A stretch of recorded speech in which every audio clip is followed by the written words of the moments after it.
Breaking news പുറത്തുവരികയാണ്. ബംഗ്ലാദേശിൽ പ്രധാനമന്ത്രി ഷെയ്ഖ് ഹസീനയ്ക്കെതിരെ കലാപം നടത്തിയതിൽ യാഥാസ്ഥിക ഇസ്ലാമുകൾക്കും പങ്ക്. ജമാഅത്ത് ഇസ്ലാമിയായിരുന്നു മുന്നിലെന്നാണ് റിപ്പോർട്ടുകൾ. ഇപ്പോൾ ബംഗ്ലാദേശിൽ ജനാധിപത്യം കുഴിച്ചുമൂടി പട്ടാള ഭരണം പിടിച്ചപ്പോൾ തീവ്ര ഇസ്ലാമുകൾ ആഹ്ലാദം പങ്കിട്ടു. ഇതിനിടെ ബംഗ്ലാദേശിൽ ജീവൻ രക്ഷിക്കാൻ നാടുവിട്ട പ്രധാനമന്ത്രി ഷെയ്ഖ് ഹസീന ഡൽഹിയിൽ എത്തിയിരിക്കുകയാണ്. ദില്ലിയിൽ നിന്നും രാമഭദ്രൻ ചേരുന്നു. ഏഷ്യൻ രാജ്യങ്ങളിൽ തന്നെ പ്രധാനപ്പെട്ട പദവികൾ വഹിച്ചിട്ടുള്ള സ്ത്രീകൾ മാത്രം പ്രധാനപ്പെട്ട പദവികൾ വഹിച്ചിട്ടുള്ള ബംഗ്ലാദേശിന്റെ പ്രധാനമന്ത്രി ഷെയ്ഖ് ഹസീന രാജിവെച്ചിരിക്കുന്ന വാർത്തയാണ് നമുക്കിപ്പോൾ പുറത്തുവിടാനുള്ളത്. ഏഷ്യയിലെ തന്നെ സ്ത്രീകൾ മാത്രം ഭരിച്ചിട്ടുള്ള ബംഗ്ലാദേശിന്റെ ഏതാണ്ട് കഴിഞ്ഞ 3 പ്രാവശ്യം 15 വർഷക്കാലമായിട്ട് ഭരണത്തിൽ കയറിയ മൂന്നാമത് തവണയും തെരഞ്ഞെടുക്കപ്പെട്ട കഴിഞ്ഞ 20 വർഷമായിട്ട് ആ രാജ്യത്ത് ഭരിച്ചുകൊണ്ടിരിക്കുന്ന പാർട്ടിയുടെ പ്രധാനമന്ത്രി ആയിട്ടുള്ള ഷെയ്ഖ് ഹസീനയാണ് അവിടുന്ന് ഈ സ്ഥാനം രാജിവെച്ച് ഇന്ത്യയിൽ അഭയം തേടിയിരിക്കുന്നത്. ഏതാണ്ട് കുറച്ച് മണിക്കൂറുകൾക്ക് മുമ്പ് തന്നെയാണ് ഇന്ത്യയിലെ ഹാസിയാബാദ് ഹിൻഡൻ വ്യോമസേനാ താവളത്തിൽ വിമാനമിറങ്ങിയിരിക്കുന്നത്. വിമാനമിറങ്ങിയിട്ട് നമുക്ക് മനസ്സിലാക്കാൻ പറ്റുന്നത് ലണ്ടനിലേക്ക് പോകുമെന്നാണ് ഒരു സൂചന നമുക്കുള്ള അറിവിൽ കിട്ടിയിരിക്കുന്നത്. അവിടെ പ്രധാനപ്പെട്ട ഏഷ്യയിലെ 2 വനിതകൾ ആണ് ഈ ഏഷ്യയിലെ ബംഗ്ലാദേശിൽ ഭരിച്ചുകൊണ്ടിരുന്നത്. സിയാദ് റഹ്മാന്റെ ഭാര്യയും അതേപോലെ തന്നെ മുജീബ് റഹ്മാന്റെ മകളുമായിട്ടുള്ള ഇവർ രണ്ടുപേരുമാണ് അവിടെ ബംഗ്ലാദേശ് ഭരണം നടത്തിക്കൊണ്ടിരുന്നത്. 1971 ബംഗ്ലാദേശിന്റെ യുദ്ധത്തിലെ ഭടന്മാർക്ക് അവരുടെ കുടുംബങ്ങളിൽപ്പെട്ടവർക്ക് സംവരണം കൊടുക്കണം എന്നുള്ളതിനെ പറ്റി വിദ്യാർത്ഥികൾ ഇറങ്ങി പുറപ്പെട്ട ഒരു സമരമാണ് ഇപ്പൊ ഇത്രയും അധികം വ്യാപിച്ചത്. ഏതാണ്ട് 150ഓളം പേര് ഈ പ്രക്ഷോഭത്തിൽ കൊല്ലപ്പെടുകയുണ്ടായി. എന്തായാലും ഷെയ്ഖ് ഹസീന ജമാഅത്ത് ഇസ്ലാമി അവിടെ നിരോധനം ഏർപ്പെടുത്തുകയുണ്ടായി. ജമാഅത്ത് ഇസ്ലാമിയുടെ നിരോധനം ഏർപ്പെട്ടപ്പോഴാണ് ഈ ഷെയ്ഖ് ഹസീനയുടെ അവാമി ലീഗ് പാർട്ടിക്കെതിരെ ഇവർ സംഘർഷം ഏർപ്പെട്ടുകൊണ്ടിരുന്നത്.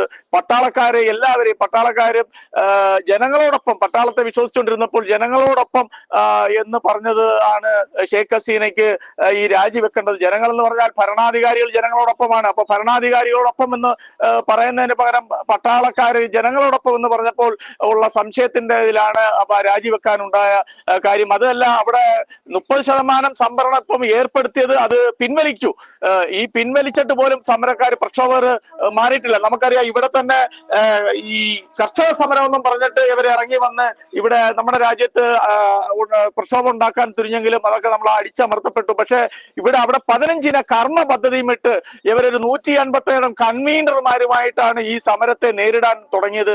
അല്ല, ഈ സമരം ഈ രാജ്യത്തിലെ പ്രധാനമന്ത്രിക്കും അവിടുത്തെ ബംഗ്ലാദേശ് ഭരണത്തെ അട്ടിമറിക്കാൻ വേണ്ടി ഇവര് 157 കൺവീനർ തുടങ്ങിയിട്ട് 15 കർമ്മ പദ്ധതി ഇട്ടു. ആ കർമ്മ പദ്ധതികൾ ഇങ്ങനെയൊക്കെയാണ്: ഏതാണ്ട് നികുതി ആരും തന്നെ ആ രാജ്യത്ത് കൊടുക്കരുത്, ഇലക്ട്രിസിറ്റി ബില്ല് ആരും എടുക്കരുത്, അതേപോലെ വാട്ടർ ചാർജ് ആരും കൊടുക്കരുത്, സർക്കാർ സ്ഥാപനങ്ങളൊക്കെ അടച്ചിടണം, ആരും ബാങ്ക് വഴി പണം അയക്കരുത്, അതേപോലെ പോലീസ് ഒന്നും ഇതിനകത്ത് ഇടപെടരുത്, പട്ടാളക്കാര് സൈന്യ താവളത്തിൽ നിന്നും പുറത്തു വരരുത്.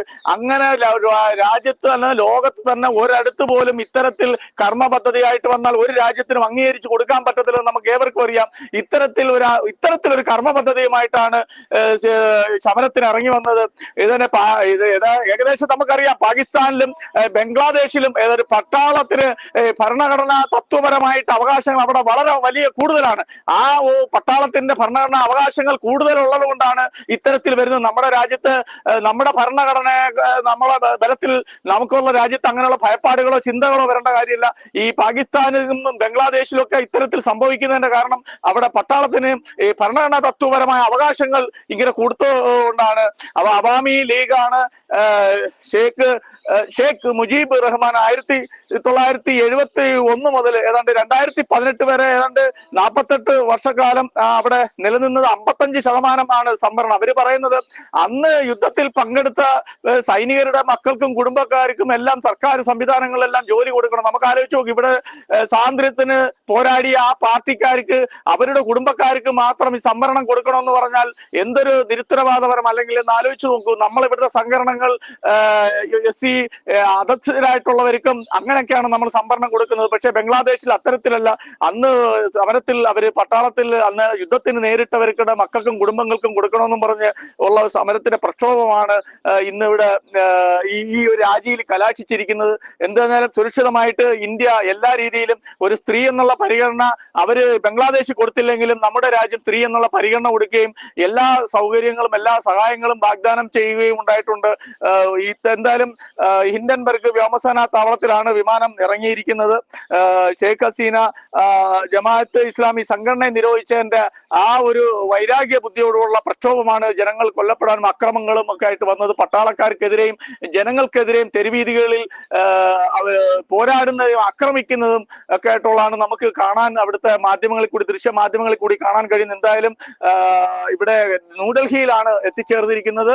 നമ്മൾ അഭയം കൊടുത്തിട്ടുണ്ട്. ഇനി അടുത്ത ചർച്ചകൾ കഴിഞ്ഞ് താല്പര്യം പ്രകടിപ്പിച്ചിരിക്കുന്ന ലണ്ടനിലോട്ട് പോകണമെന്നുള്ളതാണ്. ചർച്ചകൾ കൂടി നമുക്ക് ഉടനെ തന്നെ അടുത്ത വാർത്തകൾ ഡൽഹിയിൽ നിന്ന് തന്നെ നമുക്ക് റിപ്പോർട്ട് ചെയ്യാൻ കഴിയും. എന്തായാലും ഇതാണ് നമുക്ക് ഇത്രയും കാര്യങ്ങളാണ് ഇപ്പോൾ നമുക്ക് പങ്കുവെക്കാനുള്ളത്.